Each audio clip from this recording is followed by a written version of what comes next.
ఈ లెంట్లోని 11వ రోజు సోమవారం రాత్రికాల మీ అందరికీ కూడా హృదయపూర్వక అందరికీ వందనాలు. అందరూ బాగున్నారా? బాగున్నారా? చాలా మంది అన్నారు మీటింగ్ డైరెక్ట్ మనసులో నేర్చడం చేసింది కదా కాదా?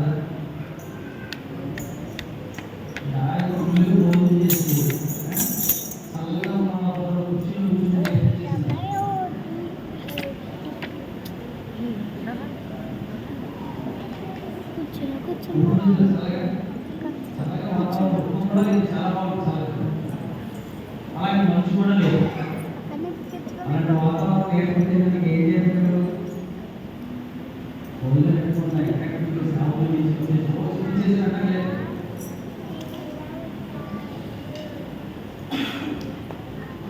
పనిచేసిన వాళ్ళు అవన్నీ చేసిన వాళ్ళు బాగా చాలా ఆరాధన వచ్చేసిండ అంతవరకు ఆరాధనకి లేకపోతే ఉదయకాల సమయంలో జరిగిన తెచ్చి యానివర్సరీకి అక్కడ బాగా చూసిన పని చేసుకున్నాం. భోజనం సాయి కూర్చున్న చాలా రాదు, ఎందుకంటే తెలిసిపోయి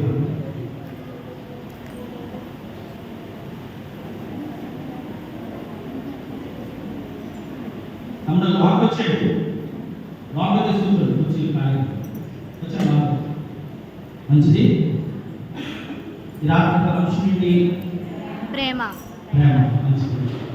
ఇవ్వబడిన పాట సీట్లో మనకి అంశాలు కూడా చేయబడ్డాయి కనుక ప్రతిరోజు అంశాలు చూసుకుంటూ వాక్యాలు చదువుకుంటే ఇక్కడ చెప్పే మాటలు మనకి ఈజీగా అర్థమవుతుంది.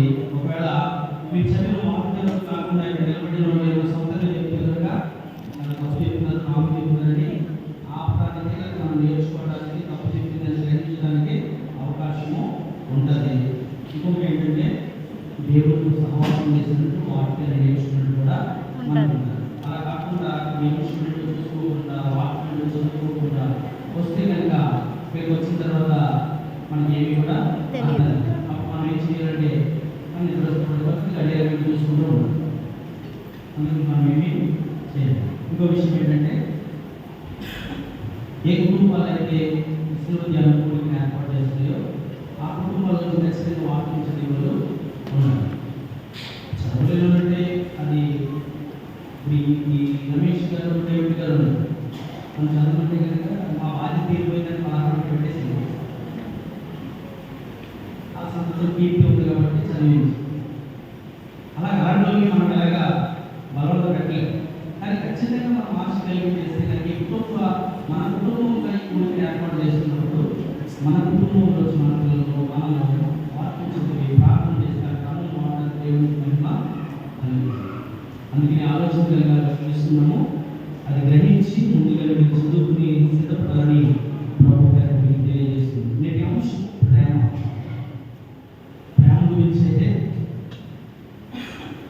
అవసరం కలిగితే ప్రేమ అంటే ఇంకేమో పుట్టిది అంటారు కదా. ప్రేమ అంటే పుట్టిది అంటారు. మరి పుట్టిది అనిపిస్తారు కదా.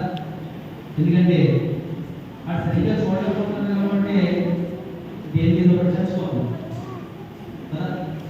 వాక్యాన్ని గ్రహించకుండా ఈ యుగ సంబంధమైన మనోనేతాన్ని విడుదల కలిగజేస్తే శరీర సంబంధమైన ప్రేమ పెద్దలకి చెప్పడం కుటుంబీకులు తల్లిదండ్రులు అందరూ ప్రేమించడం చెప్తారా? లేదా అబ్బాయి ప్రేమించడం చెప్తారా? చెప్పరు. వీళ్ళు అనుకున్నట్టు సక్సెస్ కాకపోతే ఏదో చేసుకుంటారు, పోసుకుంటారు, దేని కింద పడిపోతారు, వేసుకుంటారు కదా. పనులు చేస్తారంటే గుడ్డిది అని వాడు అనుకుంటున్నాడు. అంటే ప్రేమ గురించి సరిగ్గా అవగాహన లేని వాళ్ళందరూ కూడా ఇలాంటి వారికైతే ఉన్నారు. అందుకని పాటలు ఉంటాయి. ప్రేమ ఉంటాయంట, భార్య భర్తల ప్రేమ వికసించిన ప్రేమ పుష్పం అందంగా ఉంటుంది. ఆ పుష్పము అందం ఇప్పుడు కూడా ఉండదు. చాలా మందిలో మొదలు ఎలా ఉంటారంట, ప్రేమగా ఉంటారు. వచ్చిన వచ్చిన తర్వాత ఏం చేస్తారంటే నా కోసం ముందు నడుపుతూ తిను అని కలిపెట్టారు. అలా ఉంటారు తల్లిదండ్రుల ప్రేమ, ఆడపడతారు బంధువుల ప్రేమ, నూనె ధర్మసంతకాలమే అంటే లోకంలో ఉన్న ప్రేమలు కానీ ఏం చేస్తారో తెలిస్తే, కానీ నేటి వరకు కూడా లోకం అర్థం చేసుకుని ప్రేమ ప్రకటించబడుతూ కొనియాడబడుతూ నియమాలి ఎడల నిత్యం కూడా అనుగ్రహింపబడుతూ ఉంది. ఏంటి అంటే కనుక అది అలాగే ప్రేమ, శాశ్వతమైన ప్రేమ, దేవుని ప్రేమ. దేవుడు కోపం వస్తే ఏ భార్యనైతే అంతగా ప్రేమించాడో ఆ భార్యని హింసిస్తానికే చూస్తాడు. ఏమాత్రం విడుదల.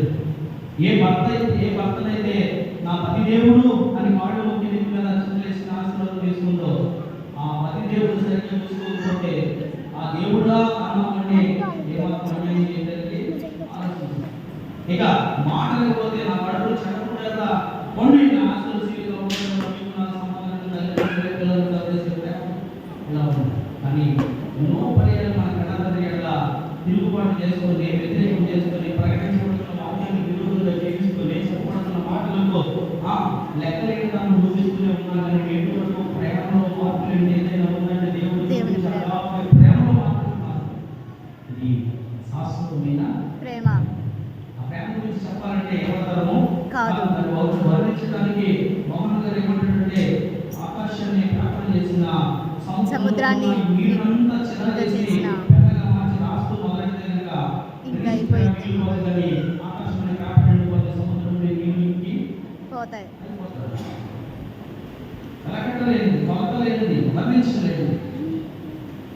అందుకే ఆ ప్రేమ మీద చాలా పాటలు కూడా వచ్చేస్తున్నారు. నేటి అంశంలో ఆ ప్రేమ కొన్ని మాటలు చేసుకునే సమయం మనకు కనుక కొన్ని మాటలు ధ్యానం చేసి నేటి వాక్యాలు తెలుసుకుందాం.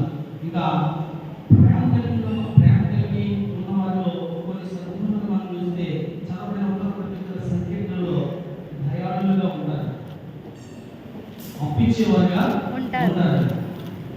అయితే వచ్చి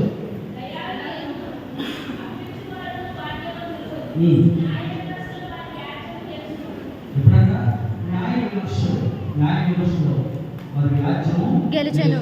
నేను ప్రేమ కలిగిన వారైతే కొన్ని సత్గుణాలు కనబడతాయి. దయాలు అంటే ఎవరైనా ఇబ్బందులు ఉంటే సహాయం చేస్తారు, ఏదో ఒక సహాయము చేస్తారు. అప్పు చేసేవారు కాదు, అప్పించేవారు. అప్పించేది అని చెప్పేసి జగ్గిగా 4 నెలలు వసూలు చేసేవాడు కాదు కదా. వడ్డీలు చాలా రకాలు ఉంటాయి. ధర్మ వడ్డీ, చక్ర వడ్డీ, ఇంకా చెప్పండి సూపర్ కదా. దైవ వడ్డీ బాల్ అంటే నెల అయిందంటే వడ్డీ కట్టకపోతే ఆ వడ్డీ ఇంట్లో వెళ్ళేసి అసలుగా తెలియపోతుంది. చక్రవడ్డీ అంటే తిరిగేస్తూ ఉంటుంది. ఈ వడ్డీలన్నీ మనకు తెలిసి ఎందుకంటే మనము ఇచ్చినప్పుడు తీసుకెళ్ళాలనుకుంటుంది. దాని కారణం ఏంటంటే ఉండే ఆ దయాదాక్షిణ్యాలు మనకి లేవు కనుక, ఆ దాక్షిణ్యం మనం అపరంలో చూపించలేదు కనుక, చూపించి పై చేయగలిగిన వారిగా ఉంటే కనుక ఎప్పుడు చేయలాగే ఉంటుంది. ఎల్లప్పుడూ ప్రతికూలకు వ్యతిరేకంగా వచ్చినా కానీ అప్పుడు మీ నాశనం అనేది తెలుస్తుంది. అలా కాకుండా మేము ఎలా పెట్టుకుంటున్నాం అందుకే ఇలా ఉండవలసిన చెయ్యి మళ్ళీ ఇలాగా నడవలసి వస్తుంది. దయాదాక్షిణ్యం కలిగి ఉండాలి అని ప్రేమకు ఒక నిదర్శన దాంట్లో చెప్తున్నారు. అట్టి వారు ఎప్పుడునూ కదిలింపబడరు, నీతిమంతులు నిత్యము జ్ఞాపకములో నుందురు.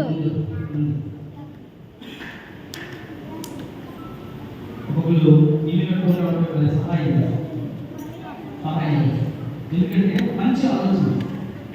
ఇంటికి కానీ లేకపోతే మందిరానికి కానీ నువ్వు ఎప్పుడైతే సహాయం చేస్తావంటే అవి ఎలా కూడా ఉండేవి.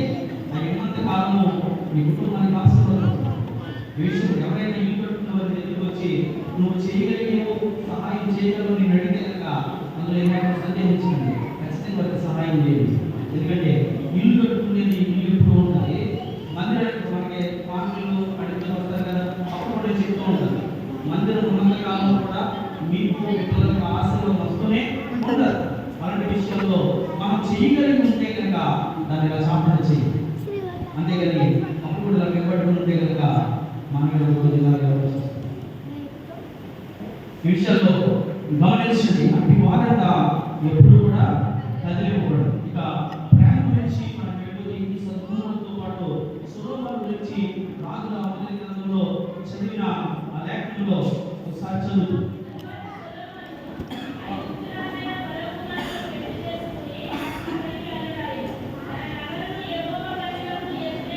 3వ వచనం చదివారు. తన తండ్రి అయిన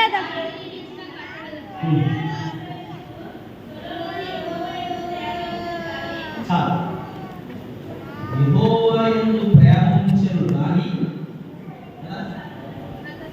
గాని అంటే ఊరి గాని అంటే దాని ఊరు ఉండదు, ఏదో ఉంది. గాని అంటే కనుక ఏదో ప్రేమించాడు కంటే తండ్రి ఆశను తీర్చాలి, పరమ తండ్రికి ఒక నివాసాన్ని కట్టాలి అన్న ఆలోచన కలిగి ఇశ్రాయేలు ప్రజలను 8వ ఏట పట్టాభిషిక్తుడైన సొలొమోను తండ్రి ఆశ ఏంటంటే మందిరాన్ని నిర్మించాలి. వెళ్ళిపోతూ ఉన్నప్పుడు తండ్రి పిలిచి సొలొమోన్ని, నా కుమారుడా సొలొమోనా, నీకు రాజరికాన్ని పట్టాభిషిక్తుడిగా చేసి రాజరికం చేస్తున్నప్పుడు నా ఆశ ఏంటో తెలుసా, నా దేవునికి ఒక మందిరం కట్టాలి. ఎందుకంటే నేను అరణ్యంలో ఎక్కడికి వారం తడిచి అడవులు కావాల్సిన క్షేమంగా ఉంచిన నా దేవుడు అందరితో వదిలిపెట్టలేదు.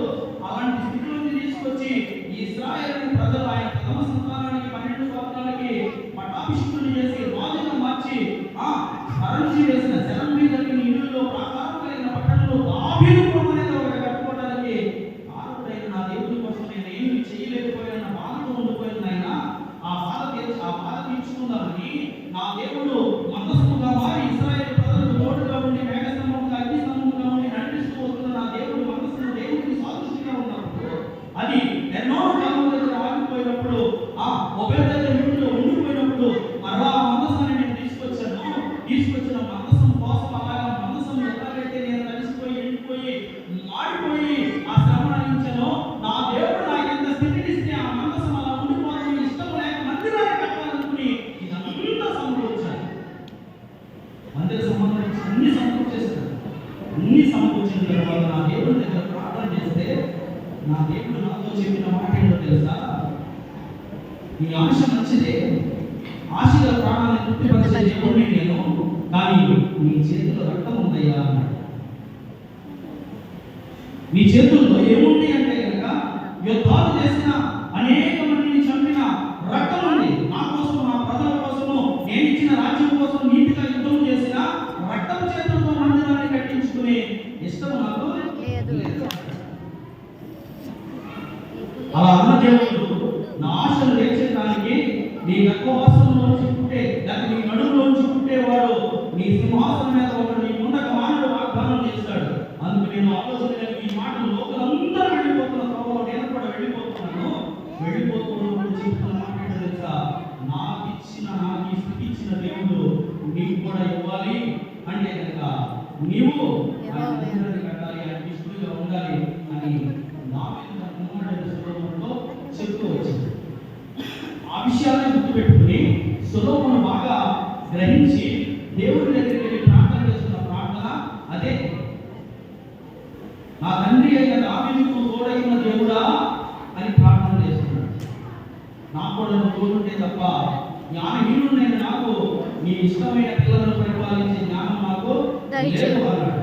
దేవుడికి ఇష్టమైపోయిన ఆ ఇష్టమైన పలుకుల గురించి దేవుడు ఏమన్నాడు తెలుసా, సొలొమోనా, నా కుమారుడా, నీ జ్ఞానాన్ని ఇక ముందు నీ తర్వాత కానీ నీ ముందు కానీ ఎవరు కూడా ఉండరు.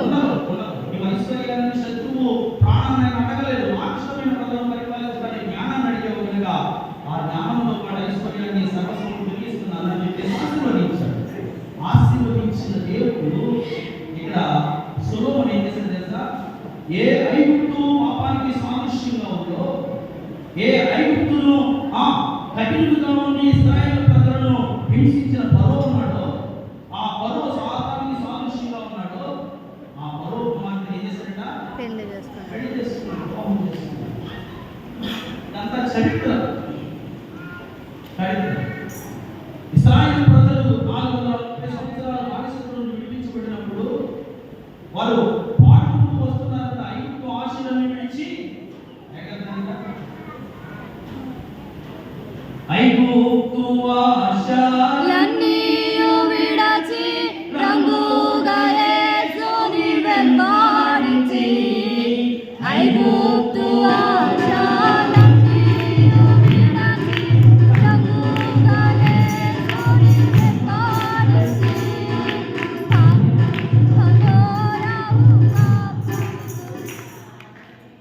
విధేయులై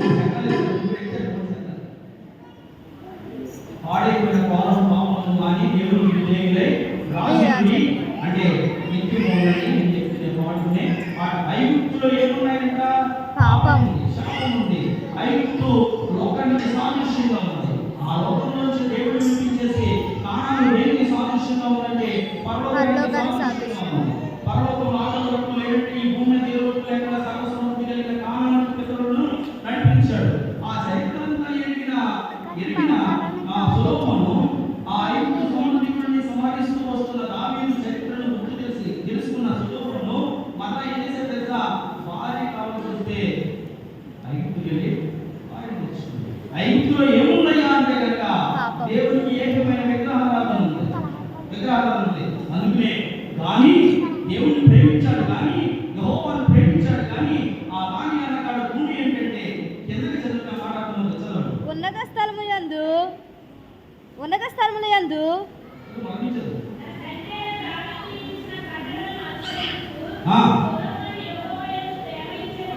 యెహోవా యందు ప్రేమించేది కానీ ఉన్నత స్థలములందు బలులను అర్పించుచు ధూపం వేయించును. అదే ధోని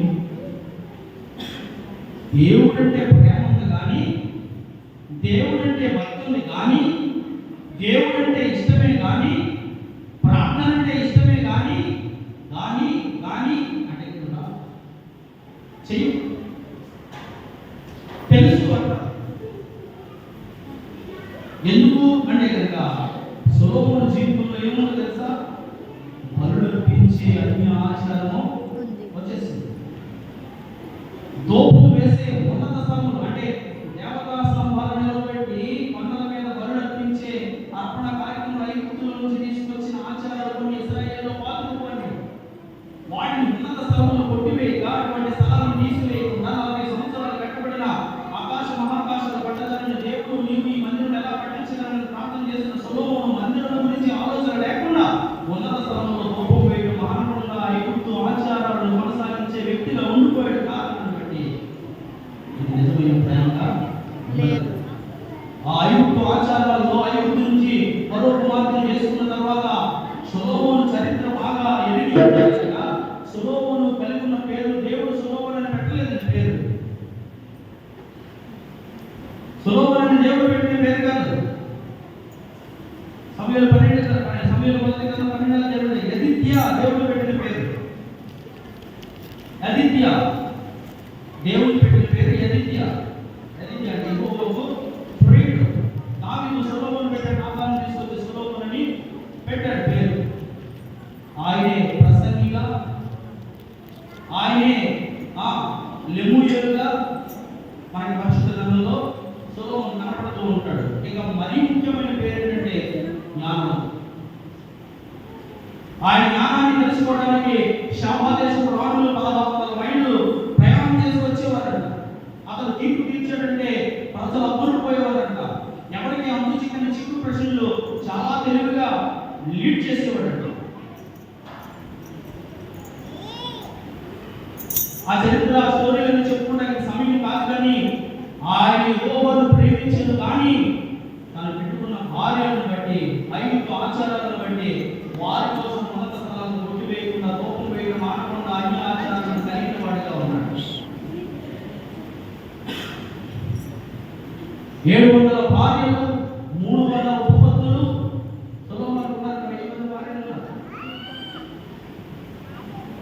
అందుకే ప్రసంగిస్తూ నా శరీరం కోరుకున్నది నేను కాదు, నా కన్ను ఆశపడి నేను వద్దాం లేదు, చెందలేదు. లిస్టు పెరిగింది తప్ప సాటిస్ఫాక్షన్ అనేది నాకు కలగలేదు. అప్పుడు నేను గ్రహించింది ఏంటి తెలుసా? ఇదంతా వ్యర్థం. ఒకడు గాలిని పట్టుకోవడానికి ప్రయాసపడినట్టుంది అని నేను గ్రహించాను. మరి ఏంటంటే దీంట్లో ఫలితార్థం అంటే నేను తరచు తెచ్చుకున్న విధానం ఏమిటో, దీని ఫలితార్థం ఏమిటి అంటే కనుక ప్రసంగంలో చెప్తాడు. ఏమి చెప్తాడంటే భూమి మీద మానవుడు అనేవాడు అవసరాలు కలిగి దేవుడిని కలుగుతున్నప్పుడు మరి వేరే భాగ్యము లేదు. చివరికి తెలుసుకున్నాడు. ఎన్నో జ్ఞాన సంబంధమైన సామెతలు రాశాడు. ప్రతి ఇసోపు మొక్క మీద కూడా రీసెర్చ్ చేస్తాడు. పెద్ద సైంటిస్ట్ ఆయన.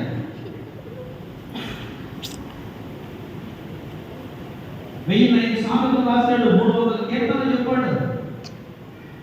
ఇటువంటి జ్ఞానవంతులు ఏమైపోయాడు తెలుసా? చేసుకున్న భార్యను బట్టి యెహోవాకు ప్రేమ ఇచ్చింది, కానీ మన ప్రేమ భార్య ఇచ్చాడు. అన్ని ఆచారాలు పాటిస్తే తప్ప నీకు మాకు అంత వాణి ఉండదు. ఒకవేళ మేము కోపం ఇచ్చి మా తండ్రి దగ్గరికి వెళ్ళామా, మా తండ్రికి నీకంటే ఎక్కువ సైన్యం ఉంది.